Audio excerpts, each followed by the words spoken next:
पति ब्रह्मचारी।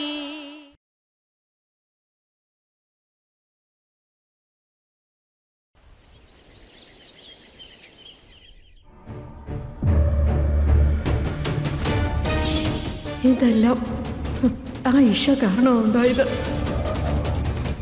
അന്ന് അബദ്ധത്തിൽ അങ്ങനെയൊക്കെ സംഭവിച്ചു പോയത്. എന്നിട്ട് മനഃപൂർവ്വമാ അവൾ എന്നോട് പ്രതികാരം ചെയ്തത്. ഒരു കണക്കിന് നിന്റെ അമ്മ മരിച്ചു പോയത് വളരെ നന്നായി. അല്ലാതെ നിന്ന് ജീവിച്ചിരുന്നെങ്കിലുണ്ടല്ലോ, നിന്റെ ഇതുപോലുള്ള വൃത്തികെട്ട ചീപ്പ് പ്രവൃത്തികൾ കണ്ട് അവര് മരിച്ചു ജീവിക്കേണ്ടി വരും.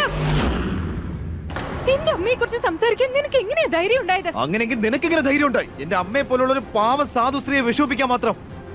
അത് പറ. അതിനിപ്പോ ഞാൻ എന്താ ചെയ്തേ? നിനക്കിപ്പോ കിട്ടിക്കൊണ്ടിരിക്കുന്നൊക്കെ ഉണ്ടല്ലോ, വളരെ കറക്റ്റ് തന്നെയാ. എല്ലാം നീ അറിയിക്കുന്നുണ്ട്. നീയും അങ്ങനെ തന്നെയാ, മര്യാദയില്ലാത്ത ബ്രഹ്മചാരി. ഇങ്ങനൊക്കെ പറഞ്ഞിട്ട് അങ്ങ് പോവാണോ? നിക്കേ, പറയട്ടെ.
ആഹാ, അത്രയ്ക്ക് തിരക്കായോ?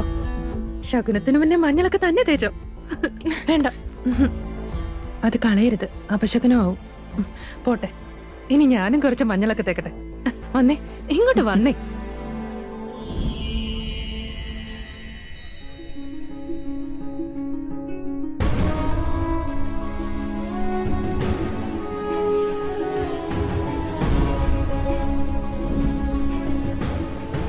തെറ്റെപ്പോഴും തെറ്റ് തന്നെയാ. ഒരു കണക്കിന് നിന്റെ അമ്മ മരിച്ചത് വളരെ നന്നായി. അല്ലാതെ നിന്ന് ജീവിച്ചിരുന്നെങ്കിലുണ്ടല്ലോ, നിന്റെ ഇതുപോലുള്ള വൃത്തികെട്ട ചീപ്പ് പ്രവൃത്തികൾ കണ്ട് അവര് മരിച്ചു ജീവിക്കേണ്ടി വരും.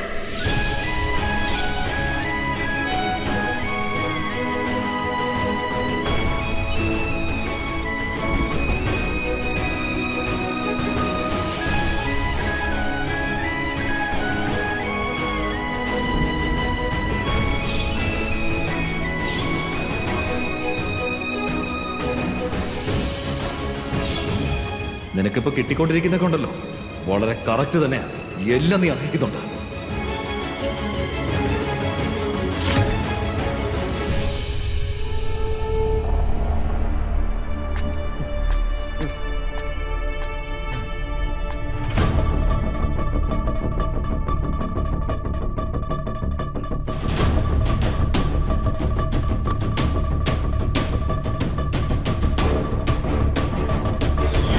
ഇതെല്ലാം ആയിഷ കാരണം ഉണ്ടായത്.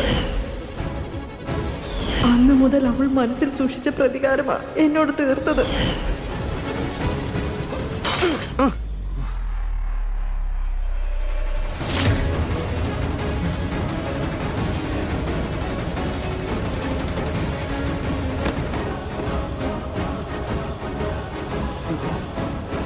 നീ ശരിക്കും രക്ഷപ്പെട്ടതാ.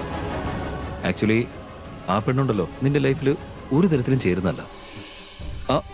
ആ പെണ്ണ് ആർക്കും ചേരുന്നവളല്ല. അവളുടെയൊക്കെ ഹൃദയത്തിന്റെ സ്ഥാനത്ത് ശരിക്കും ഹൃദയമല്ല, കല്ലാണെന്ന് എനിക്ക് തോന്നുന്നത്. ഒരിക്കലും അത് ഉരുകാൻ പോകുന്നില്ല, ആർക്കു വേണ്ടിയും അലിയാനും പോകുന്നില്ല. അതുകൊണ്ടാണല്ലോ അവള് മനഃപൂർവ്വം എന്റെ അവസ്ഥ പോലും ഇങ്ങനെ ആക്കിയത്. പിന്നെ നിനക്കറിയോന്ന് എനിക്കറിയില്ല, ഈ പണമുള്ള വീട്ടിലെ പണക്കാരായ പെമ്പിള്ളേരെല്ലാം എല്ലാരും ഇങ്ങനെ തന്നെ ആയിരിക്കോടാ. ഒരലിവും ഉണ്ടാവില്ല. അവള് കല്യാണം കഴിക്കാൻ പോകുന്ന ആ പയ്യനുണ്ടല്ലോ, അവനൊരു വലിയ പണക്കാരനാ. ആ പയ്യനും പെണ്ണും അവര് ശരിക്കും പെർഫെക്റ്റ് മാച്ചാ. മെയ്ഡ് ഫോർ ഈച്ച് അതർ അല്ലേ?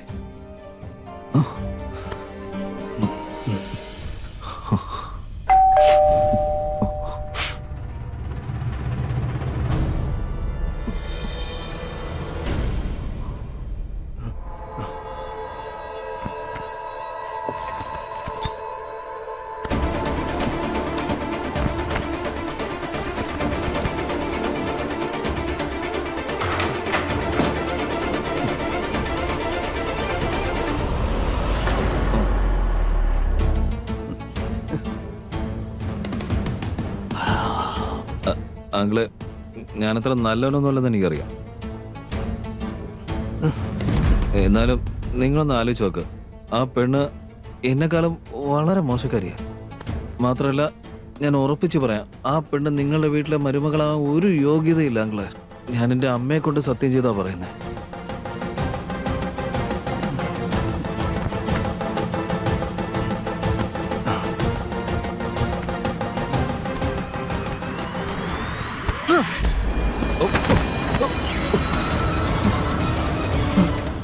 എടാ നിക്കടാ.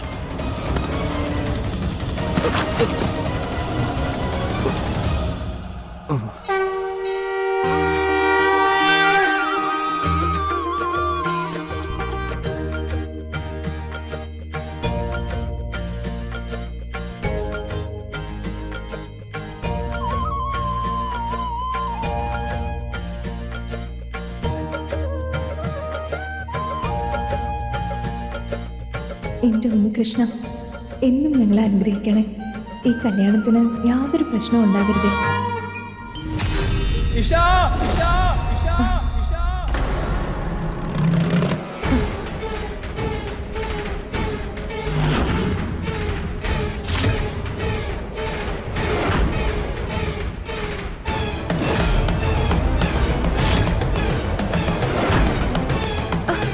രോഹൻ, നീയോ? നീ ഇവിടെ എന്താ ചെയ്യുന്നേ? അതും ഈ വേഷത്തിൽ വന്ന് നിൽക്കുന്നു. നിനക്ക് വേറെ പ്രശ്നമൊന്നുമില്ലല്ലോ? ഈശ, നീ ചതിക്കപ്പെട്ടുകൊണ്ടിരിക്കുകയാണ്. നീ സത്യത്തിൽ ആരെ കൂടുതൽ ഇഷ്ടപ്പെട്ടത്, ഏറ്റവും കൂടുതൽ സ്നേഹിച്ചത്? അവനാ നിന്നെ ചതിച്ചത്.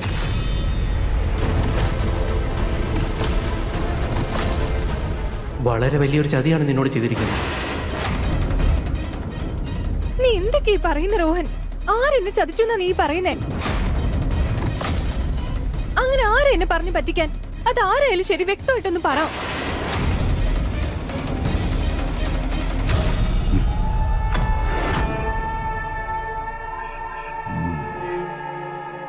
ഞാൻ തന്നെയാണ് നിന്നെ ചതിച്ചത്. വാസ്തവം എന്താന്ന് വെച്ചാൽ ഞാൻ നിന്നെ കല്യാണം കഴിക്കാൻ ആഗ്രഹിച്ചിട്ടുകൂടി.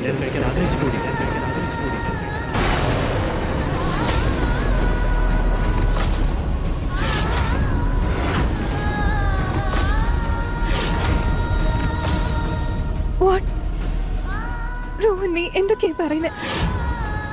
രോഹൻ, നീ പറയുന്ന കള്ളല്ലേ? സത്യത്തിൽ നമ്മൾ തമ്മിൽ ഇഷ്ടമല്ലേ? അതെല്ലാരോടും പറ, നമ്മൾ തമ്മിൽ ഇഷ്ടമാണെന്ന്.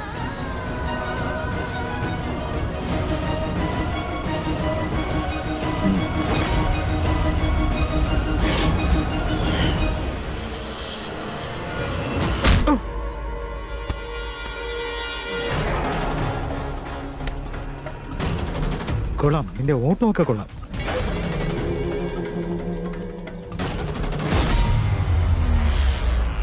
നിന്നെ ഇപ്പൊ തടഞ്ഞില്ലായിരുന്നെങ്കിലേ നീ ചിലപ്പോ ഒളിമ്പിക്സിന്റെ റെക്കോർഡ് പോലും തകർത്താൻ.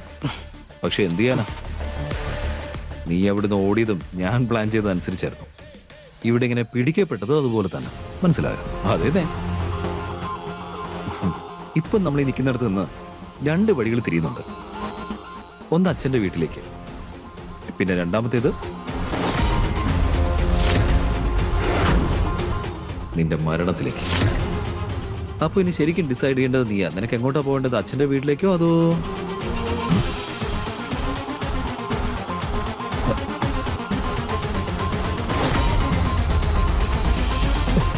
മരണം നിനക്കല്ല, എന്റെ അച്ഛനായിരിക്കും.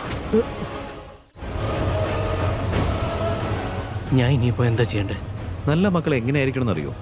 അവരച്ഛനമ്മമാർക്ക് വേണ്ടി എന്ത് ചെയ്യുന്നവരായിരിക്കണം. ഉം? എന്നാ കേട്ടോ, നീ ഇപ്പൊ ഇവിടുന്ന് നേരെ ഇഷയുടെ വീട്ടിലേക്ക് പോകുന്നു. എന്നിട്ട് എല്ലാവരെയും മുന്നിൽ വെച്ച് നീ ഇഷയോട് പറയുന്നു, ഞാൻ ഈ കല്യാണത്തിന് ഒരുക്കമല്ല.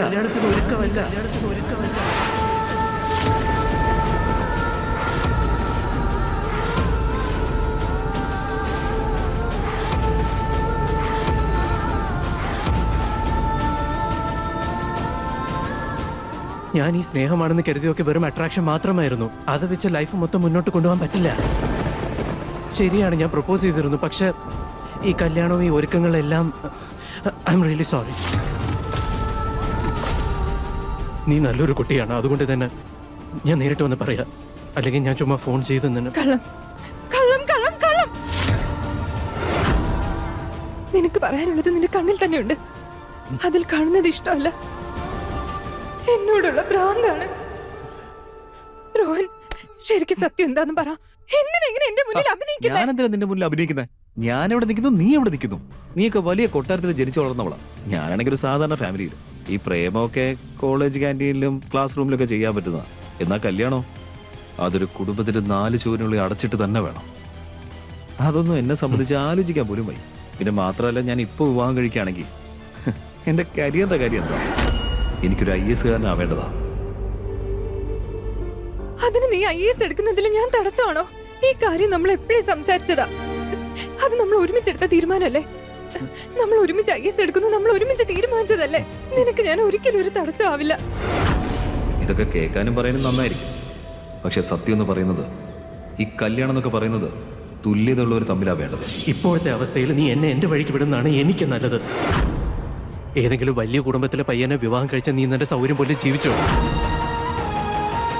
ഇത്രയും പറഞ്ഞ് ഒരു നമസ്കാരം കൊടുത്ത് പെട്ടെന്ന് സ്ഥലം വിട്ടേക്കാം.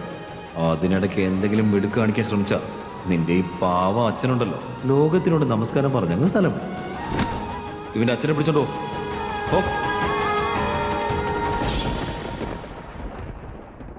രോഹൻ, അങ്ങനെ പറഞ്ഞിട്ട് പോയാൽ എങ്ങനെയാ? എന്റെ സ്നേഹം തമാശയാണെന്നാണ് കരുതിയേ? രോഹൻ, നീ എന്നോട് കള്ളം പറയാ. നീ എന്താ ഒളിക്കുന്നില്ലേ? ആരോ പറയാൻ പറഞ്ഞിട്ടല്ലേ നീ ഇങ്ങനൊക്കെ പറയുന്നേ?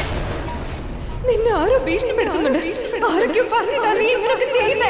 എന്ത് സത്യമാണ് ഞാൻ പറയണ്ടേ? നിന്റെ അമ്മ ഒരു മോശ സ്ത്രീയാണെന്ന് പറഞ്ഞത്. നിന്റെ അമ്മ ഒരു മോശ സ്ത്രീയാണെന്ന് പറഞ്ഞത്. നിന്റെ അമ്മയെ പോലെ ഒരു സ്ത്രീയുടെ മകളെ എനിക്ക് വിവാഹം കഴിക്കാൻ പറ്റില്ല. നിന്നെയൊക്കെ ഞാൻ എങ്ങനെ വിശ്വസിക്കും? നീ എന്നും എന്റെ കൂടെ ഉണ്ടാവൂ. ജീവൻ നന്നായി മുന്നോട്ട് പോവോ? ഓ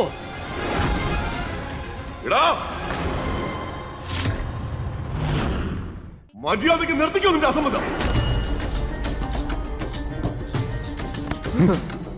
എന്റെ മോളോട് ഇങ്ങനെയൊക്കെ സംസാരിക്കാൻ നിനക്ക് എവിടുന്ന ധൈര്യം കിട്ടിയത്?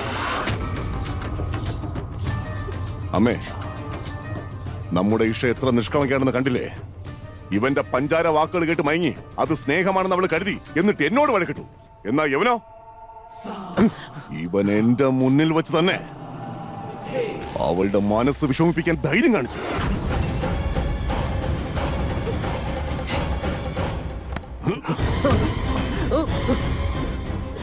എന്തായാലും കൃത്യസമയത്ത് തന്നെ നീ ആരാണെന്നുള്ള കാര്യം അവൾക്ക് മനസ്സിലായല്ലോ.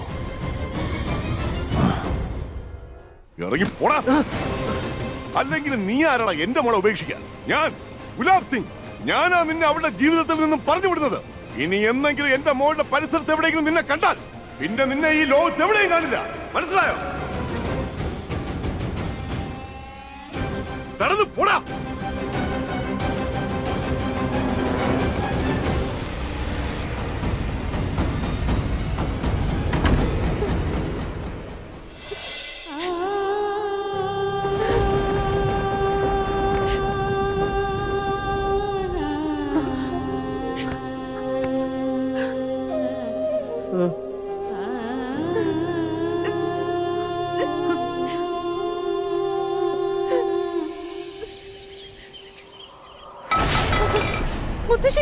ഈശ, അല്ല എന്താ ഇത്? എടി ഒരുമ്പിട്ടവളെ, ഇതിനെല്ലാം കാരണം നീ ഒറ്റ ഒരുത്തിയാ. നീ കാരണം ഇതൊക്കെ. നീ കാരണം ഈ തറവാന്റെ പേര് വരെ കളഞ്ഞു കുളിച്ചല്ലോടി. മുത്തശ്ശി, ഞാൻ മിണ്ടിപ്പോവരുത്. ഇവിടെ ഇത്രയൊക്കെ സംഭവിച്ചതിന് ശേഷവും നീ എന്റെ മുമ്പിൽ നിന്ന് നാക്കിട്ടലക്കാൻ നോക്കുക. മുത്തശ്ശി എന്താ ഈ പറയുന്നത്? ഈശ ആ പയ്യനെ വഞ്ചിച്ചിട്ടൊന്നുമില്ല, മറിച്ച് അവനാണ് ഈശയെ വഞ്ചിച്ചിരിക്കുന്നത്. നിങ്ങൾക്ക് മനസ്സിലാവുന്നില്ലേ? അവനെ കണ്ടെത്തിയത് ഇവള് തന്നെയല്ലേ? ഇവൾക്കല്ലേ അവനെ വേണ്ടിയിരുന്നത്? അച്ഛൻ ഇവൾക്ക് വേണ്ടി പയ്യനെ കണ്ടെത്താന്ന് പറഞ്ഞപ്പോൾ ഇവള് സമ്മതിച്ചില്ലല്ലോ. എന്നാലും ചേട്ടാ, മതി, ഇനി ഇവിടെ ആരും ഒന്നും മിണ്ടണ്ട. ഈ കുടുംബത്തിന്റെ അഭിമാനം പോയിരിക്കുന്നത്. ഇനിയിപ്പോ സ്വന്തക്കാരോടും ബന്ധുക്കാരോടും ഞാൻ എന്ത് പറയും? അവരെന്ത് പറഞ്ഞു നടക്കും? ഗുലാബ് സിംഗിന്റെ മകളെ കെട്ടാനിരുന്നവൻ അവളെ വിട്ടിട്ട് ഓടിപ്പോയെന്ന് പറയില്ലേ? എല്ലാവരും പരിഹസിച്ച് ചിരിക്കില്ലേ? മതി അമ്മ, ഒന്ന് മതിയാക്ക്. വെറുതെ എന്തിനാ അവളെ ഇങ്ങനെ സങ്കടപ്പെടുത്തുന്നേ? എടാ, ഞാൻ വേണമെങ്കിൽ മിണ്ടായിരിക്കാം, പക്ഷെ പുറത്തുള്ള നാട്ടുകാരുടെ വാടകയ്ക്കാൻ പറ്റുമോ? ശരി, അതിരിക്കട്ടെ. അത് കേൾക്കാൻ ഞാൻ റെഡിയാണെങ്കിലോ ഞാൻ കേട്ടോളാം. ആരെന്ത് പറഞ്ഞാലും ഞാൻ തല കുമ്പിട്ട് നടന്നു കഴിഞ്ഞാൽ വേറെ പ്രശ്നമൊന്നുമില്ലല്ലോ. ഇതിപ്പോ അറിയാതെ ഒരു അബദ്ധം പറ്റി പോയതല്ലേ അവൾക്ക്. അതിന്റെ പേരിൽ അവളെ ഇങ്ങനെ ജീവനോടെ കൊല്ലണോ?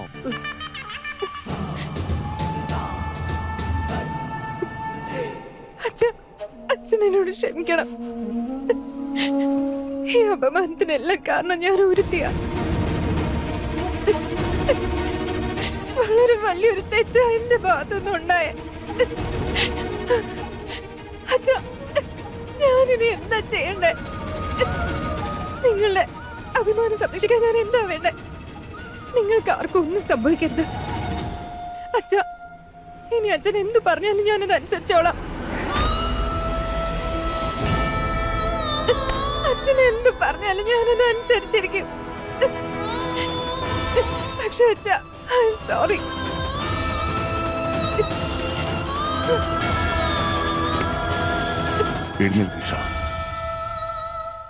മോളെ, ഞാൻ പറയുന്നത് പോലെ നീ അനുസരിക്കോ? നോക്കുമോളെ, ഇനിയെങ്കിലും നിന്റെ തെറ്റ് തിരുത്തിക്കൊണ്ട് എല്ലാവരുടെ മുന്നിൽ വെച്ച് നിന്റെ അച്ഛന്റെ അഭിമാനം സംരക്ഷിക്കണമെന്നുണ്ടെങ്കിൽ നീ ഒരു കടുത്ത തീരുമാനം തന്നെ എടുക്കേണ്ടി വരും മോളെ. എന്ത് തീരുമാനം അച്ഛാ? എന്റെ രാഷ്ട്രീയ രംഗത്തെ സുഹൃത്തിന്റെ മകനെ കല്യാണം കഴിക്കാമെന്നുള്ള തീരുമാനം.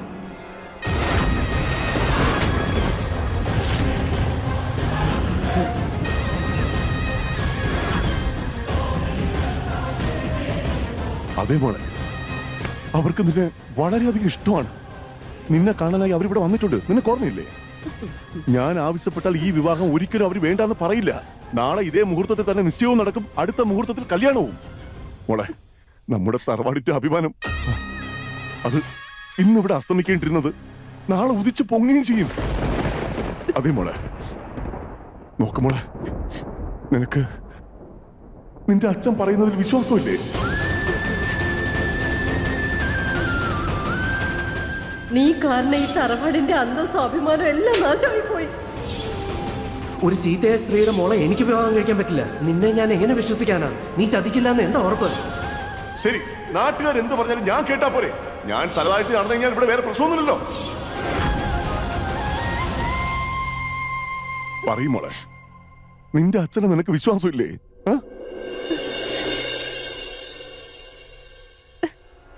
എന്നെക്കാളും വിശ്വാസമുണ്ട് അച്ഛാ. ഞാൻ അച്ഛന് വാക്ക് തരിക, ഇനി മുതൽ ഒരിക്കലും ഞാൻ കാരണം അച്ഛന് ആരുടെ മുന്നിൽ തല താഴ്ത്തി നടക്കേണ്ടി വരില്ല.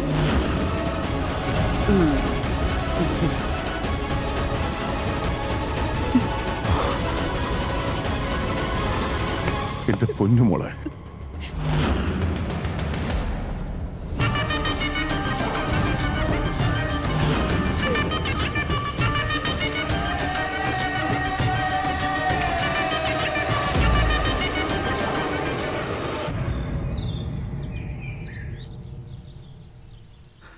ആഹാ, നിങ്ങളിവിടെ എന്താ ചെയ്യുന്ന? അവിടെ ഗസ്റ്റുകൾ നിൽക്കുക. അച്ഛല് അങ്ങോട്ട് പോ പെട്ടെന്ന്. അതെ, ആഹാ, വരൂ വരൂ അങ്കിൾ. നമസ്കാരം. നമസ്കാരം മോനെ, നമസ്കാരം. എവിടെ ഗുലാബ് സിംഗ് സാർ? എവിടെ? കണ്ടില്ല. അച്ഛൻ അകത്തുണ്ടല്ലോ. ലക്ഷ്മി, എന്താ? അച്ഛനോട് ഗസ്റ്റ് ഉണ്ടെന്ന് പറയേ. ശരി. ആ മതി മതി, എന്റെ മോന്റെ സന്തോഷത്തിൽ ഇനി ആരും കണ്ണു വെക്കാതിരിക്കട്ടെ. ഇതെല്ലാം നിങ്ങളുടെ അനുഗ്രഹം കൊണ്ട് തന്നെയാണ് അമ്മേ. നന്നായിരിക്കട്ടെ.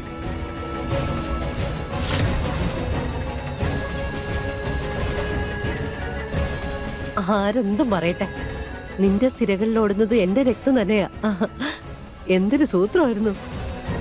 പാവ ഇഷ പറക്കാൻ വെമ്പി നിൽക്കായിരുന്നു. പക്ഷെ നീയോ ബുദ്ധിപരമായിട്ട് അവളെ ചിറക് വെട്ടിക്കളഞ്ഞു. പാവ അവൾക്കത് മനസ്സിലായിട്ടില്ല.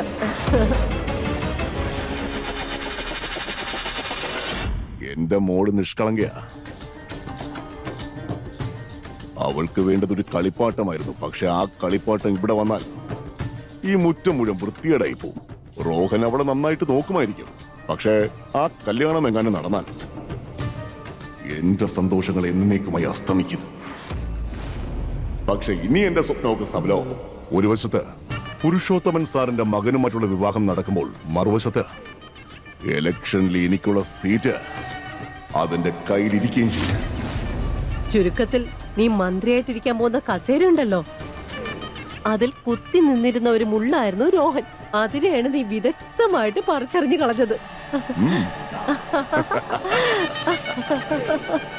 എന്നാലേ വേഗം വാ, പയ്യന്റെ ആൾക്കാരൊക്കെ വന്നിട്ടുണ്ട്. വരൂ. പോവാം.